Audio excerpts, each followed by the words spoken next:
Good evening, guys. I'm EGA, and I'm gonna talk to you about the China versus US. It is about how China counter the US strategy. There it is inside guy.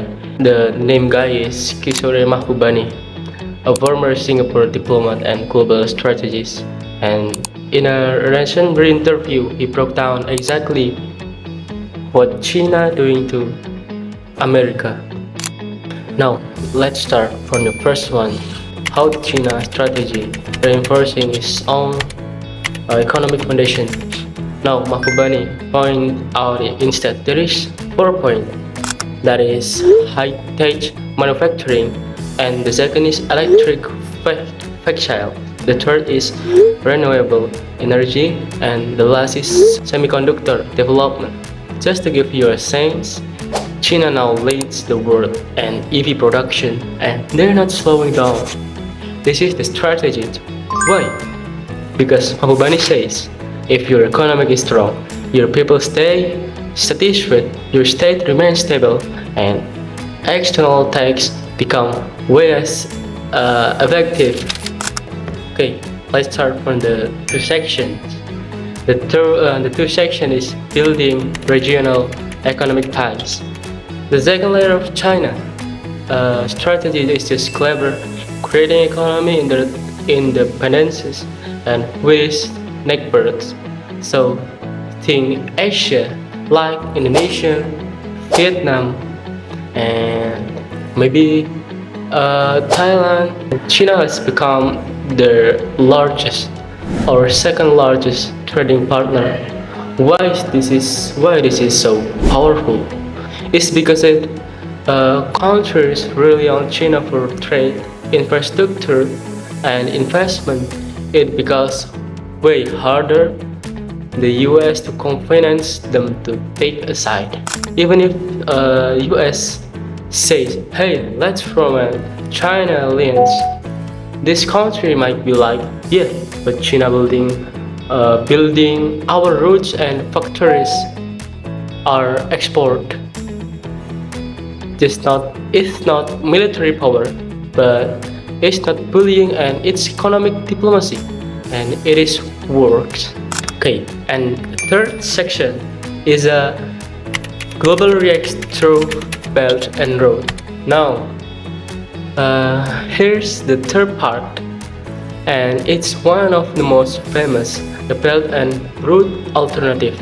If you have not heard, it is China massive global infrastructure plan, and they're building roads, railways, power plants, and from America and Europe to Latin America. But here's what Mahbubani makes clear: this is not just about helping other countries develop, but it is about strategic positioning and by finding and building key infrastructure in dozens of nation China areas.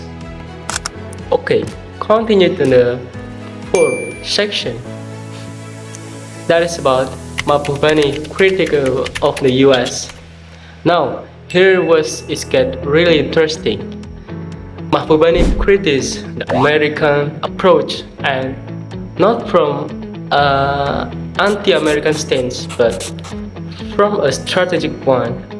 He says the US is focused too much on blocking China, banning Huawei, cutting off chip access, limiting tax cooperation, cut the import and export product, but it's not offering the world a clear alternative vision.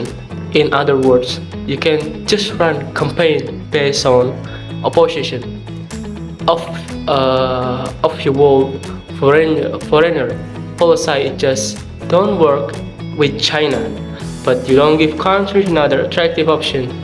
They are not going to follow you. Mahbubani called this a campaign without vision of victory.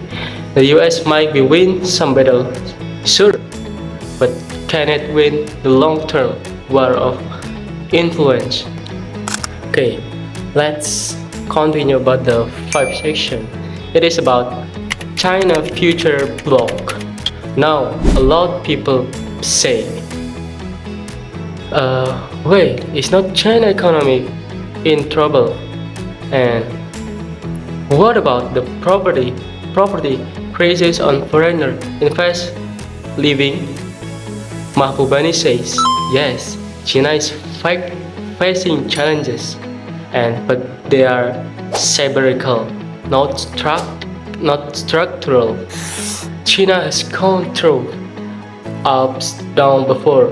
What matters is they have reserve, they have planning capacity, and the long-term leadership, not short-term policy cycles. So he's optimistic that China will adaptation and come out stronger, especially because they are staying focused on growth and innovation manufacturing. That is okay.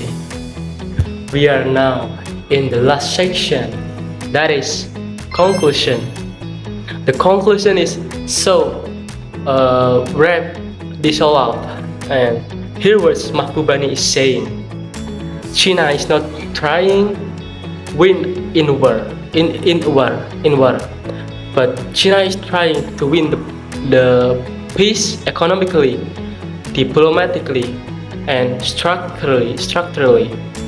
Meanwhile, the US might be reacting emotionally, losing long-term strategic, and just focus in the China media about about the past, when the world there is a dangerous is about COVID, and America just focus on their, not focus about China right now. And this doesn't mean China perfect, it just means they are playing in different game. And honestly, if we want a stable global future, it might be time for both powers to focus less on conflict and more on smart consistency. This is yeah. Right now is 8 p.m. So that's all my podcast right now. See you on the next video, guys. Thank you.